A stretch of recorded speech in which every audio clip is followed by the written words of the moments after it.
Good afternoon, everybody, and welcome back to Florida's Climate Week. My name is Dawn Sheriffs, and I'm the Florida Director for the Environmental Defense Fund. We're so excited that all of you could join us here for a special Cafecito chat with my fellow mother and Floridian, Congresswoman Maria Salazar, who represents Florida's 27th Congressional District, one that I am intimately familiar with as it was my home just a few short months ago. Yes. And many of you already know, that are watching, already know Florida is on the front lines of climate change. And Representative Salazar has been committed to spearheading both economic development and promoting environmental resiliency. And those things really do go hand in hand. So we're so excited to chat today about climate change in Florida. Welcome, Congresswoman. How are you? Thank you very much, Dawn. I think I'm delighted because this is one of the most important topics, not only for me, but for everybody that lives in South Florida, as you have recognized it. So wonderful to be chatting with you and with your audience. Thank you. So, given the extreme weather and sea level rise and algal blooms that we see in Florida, and we know that these things are already taking a toll on people's health and livelihood and property. Can you talk a little bit about what changes you've seen in the community that you represent? Well, I think it's a great question, and we as a community, we have seen it progressively getting worse.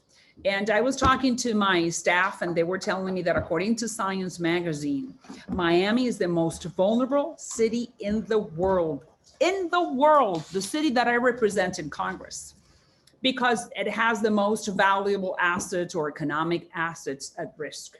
So by knowing that, we got to be very aware that we have to be tackling the problem now. And I want to stress from the beginning, this is not a Democrat, this is not a Republican, this is not an independent issue. This is an issue that we all face in South Florida and around the world. It's an American issue, it's an Indian issue, it's a Chinese issue, because we all happen to be part of planet Earth. And if you're here, then you might as well just pay attention to what's surrounding you, because you may not be here next time if we don't pay attention. So I'm just establishing the conversation. I just want you to know that I'm very aware that this is a very important topic, specifically because of what I just said, that Miami, the city that I represent, part of District number 27, is one of the most vulnerable cities, or probably the most vulnerable city because of the sea level rising. And what have I seen? Well, I have seen the same thing you have seen.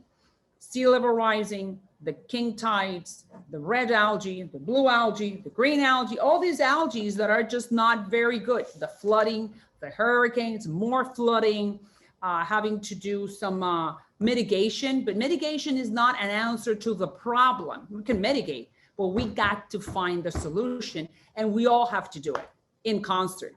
Everybody, every American. I couldn't agree more, and I know that you've gone on the record supporting the U.S. participation in the Paris Accord. Can you just share with everyone why that's so important? Well, it's important because even though it's not a perfect accord, it gives us a seat at the table so we can be watching what the other people are doing. Because as I said, it has nothing to do with the United States or with China or with India. Everybody has to cooperate with emissions. So it's not fair that they'll say, okay, you, the Americans, or you, the French, or you, the Germans, you cannot do this. But then the other developing countries like China or India or Russia or Iran, some of the not very good actors are saying, well, no, we cannot really follow your same guidelines. Everybody has to be held accountable because the problem belongs to all of us. So that's why Paris, you sit at the table and you hold them accountable and you say you got to behave according to according to what you agreed upon. Yeah, makes sense. So in terms of South or Florida sort of looking for opportunities to reduce their carbon emissions, what do you see on that front? Well, once again, I think that what we have to do is that we have to study the topic more. That's what my staff is doing, in which way we as Americans, we can help and bring the emissions down. I think that planting mangroves is a very important topic, something that I'm creating an initiative on. Mangroves, they're there. They help with the sea level rising, with the storm surge. They help with they protect the fish world or the fish community. and the emissions, the carbon emissions, are absorbed and they give out oxygen, which is the same thing that the trees do. So in this area, something that is doable, that is fast, and that is cheap is planting mangroves. So why don't we create an initiative? Instead of, like people are planting trees, we're going to be planting mangroves. That's what I think we could do right now, after we then realize at a national level what else we can do as a country. Yeah, and certainly, I mean, we know that natural infrastructure like that doesn't just help us with our carbon reductions, but actually it's a really natural way to help with the ecosystem and keep Florida looking like Florida, rather than having giant concrete seawalls that block our view of beautiful Biscayne Bay, right? That's correct. And you go to Key Biscayne, which is part of my district, and you see all this nice, beautiful mangroves all over, and they were just recently planted. And that helps in order to the erosion, to stop the erosion happening right now in the Key Biscayne beaches, and in those in areas where you've felt more of the climate change situation. It's a natural seawall, exactly as what you said, and that's what we need. Natural seawalls that will not erode the system and even more, that will look natural and part of the environment, and something that is doable right away. Yeah, no, we fully agree, and I think we'll be happy to continue working with you and your team on that as other solutions come forward. One thing that's always going to be on the table when we're figuring out how to solve our way through these problems is the financing, right? So it's projected that Florida sea level and flooding response might cost $76 billion by 2035. What do you see as needed from Congress to help protect Florida's coast? We have to fund it. We got to find the money, period. I mean, we just spent $1.9 trillion in COVID relief. And I was not very happy because some of those monies were not destined or were not going directly to where we needed it. Now we're going to have an infrastructure bill that we need to explore and study it, because I'm not sure what's in it. But maybe South Florida needs to have a big chunk out of that money in order to protect, in order to protect what you just mentioned. Yeah. We need the federal, and I understand that the Fed's got to be present and they have to be sitting at the table and putting the money down. And that's what I'm there for. Because listen, if we don't have those natural resources, or we don't have those monies in order to mitigate or to do something right now, our economy is going to be in danger. We are a tourist economy. We have a lot of wealth, a lot of property value on the coast. Everybody wants to come to Miami and they want to go to the hotel, go to the nice beach, get a suntan, and then go and catch an Uber or eat at the local restaurant, mom and pop, or all that is being fed by those tourist monies that are coming into our economy.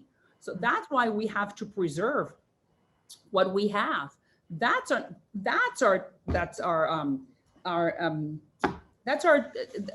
industry. That's how we make a living as a city, by attracting pretty people that want to spend and that want to enjoy what we offer. Thank God gave us this environment and the sun and the palm trees and the beautiful sand. So that's why I'm here, and I'm more than aware. You don't have to convince me of the importance. Environment and climate change, or the environment is the economy. The economy is the environment when it comes to South Florida. So when they tell me, well, because you're a Republican, it has nothing to do with being a Republican. It has to do with having common sense. And common sense, which is the least common of all senses in many areas, indicates to me that we got to pay attention to the red algae. And when I read on the paper that Miami Beach has closed down because something broke and the beach is dirty, how do you think I feel? I'm sure you feel the same way. Like, what? How many cancellations are going to be happening as we speak? And those people that were counting that they had budgeted their week or their month because they knew that they were going to have certain influx of tourists coming from New York, Pennsylvania, or Boston, people that do not have palm trees or sand. And now they're not coming because something broke. Yeah, no, I mean, I recall last summer having a lot of local communities.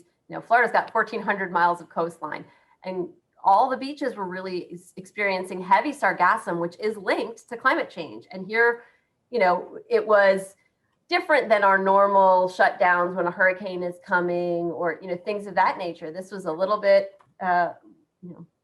longer term. Well, and it's man-made, because the hurricane, I get it, comes, he passes, we clean up, the beach is open again, tourists come. That's in a week. Yeah. But then I have never been, no one has really been able to explain to me why that happens. Is it because the sewer system is old? Is it because there is a leakage? Why? Do you have the answer? I don't, because I've been asking around and no one can give me a straight answer as to why do we have to close the beaches? Yeah. So I think the reason it's always a little bit tricky is because there's a few reasons why that happens. So some of it is aged infrastructure. Some of it is actually related to sea level rise, is changing how our system deals with pollutants, especially in areas where people are not on city water. And now that the sea level is rising and they were relying on gravity to keep their wastewater down, those folks on septic, that water is no longer sort of staying put, and it's getting out into the estuaries. And then there's also the issues of, different non-point pollution sources. So people using different pesticides or fertilizers. And then once you add increased heat to that mix, now you've got a variety of pollutants coming from a variety of sources heating up. And that's where we tend to find ourselves. So that's why I'm going to be a force and an advocate to introduce legislation to start fixing this problem. Believe me, I understand the repercussions and what this could mean for the next 10 and 20 years, meaning my kids and my grandchildren. Yeah. So then why do we have such a great sun, and why do we have beautiful beaches and a fantastic sand? If it's all polluted, it's bad, it's everything is broken.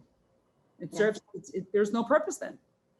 Yeah, and I think it's also about how we make choices that don't have some of these, sort of secondary waste impacts. One of the things that we're really looking at is how can Florida position itself to receive more federal investment and create clean energy jobs. So that you tell me how, and we will introduce legislation. And yes, then you tell me, and I'm there, and I really mean it, and we're on the record. I'm being recorded. Yeah. I want you to work with me and tell me what is it that my office can do. Remember that I have Biscayne Bay. I have probably one of the longest coasts on the state of Florida. So it's my duty to create initiatives and to be at the forefront of this topic in order to help and in order to be a trailblazer and to promote what everybody, that at the end of the road, we'll have to do it sooner rather than later. So, yeah, and the good news is I think we're seeing some progress. Miami-Dade County Public Schools is now moving to electrical fleets. And we just did a poll across Florida last month, and 43% of Floridians said that they were planning to buy an electric vehicle. That's great news. And actually, Florida is number 2 in the country for EV sales. Where we still could use some help is, and I think this is a place where Congress could be particularly helpful, is getting that charging infrastructure to make sure that folks have a way to plug in their new EVs. Because then what we need to build are stations where if you're halfway, then you just stop, plug it in, you move on. Yeah. And listen, I'm there. I'm not an expert. You guys are, because this is all you do. I'm doing 300 different topics. But if the environment doesn't work, nothing else will work. And I go back to the economy. It's not because, I'm so how would you say this? I'm so such a great person that I am so much in tune with the environment. Yeah, I care about it, but I'm thinking from the economic point of view. So we can have a longer lasting life or better life for the next 50 years. And Miami specifically, as I said, according to this magazine, is the most vulnerable city in the world. Yeah. We're going to do something now. So 30 years from now, we're not underwater. Well, I totally agree. And I think that helps us sort of think about how to end on a high note. It's been, there's a lot of ground to cover in this conversation, and certainly we'll continue talking, but I'd love to hear what gives you hope about the next generation. Well, listen, the next generation and my kids, specifically my youngest one, Martina, she's always talking to me. I mean, are you pro the environment? You're a Republican. Are you in fact? I said, Martina, listen, I'm telling you, it has nothing to do with parties. It has to do with common sense. We see what's happening. We need to protect the environment so we can have a better life. And your kids, you and your kids, and the kids of your kids will enjoy the same thing we have. So future generations, I think they have higher levels of awareness about this topic, something that probably my mother or my grandmother didn't think about. Why? Because the need was not there.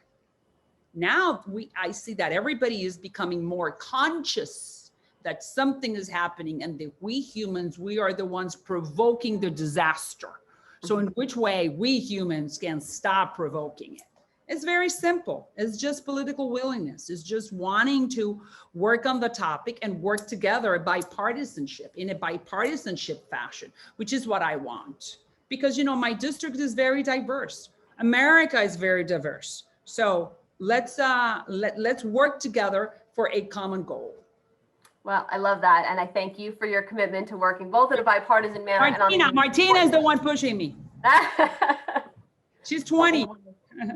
Well, thanks again for being with us today, Congresswoman. It was a pleasure to have you, and we will definitely continue to communicate. And you're going to continue. You promised me that you're going to come to my office and talk to my staff, and you're going to tell me what are the initiatives that we need to start working on. And I promise you here on the air, well, I'm being taped on the record, I should say, that we're going to work hand in hand, and we're going to put all the effort, time, and initiative to promote the good plans and good ideas that you guys are going to come and bring forward to mine. You have my personal commitment and that of the Environmental Defense Fund. My love to you, and thank you. All right. Thanks, Congresswoman. Have a great day. See you soon. Thank you, Dawn.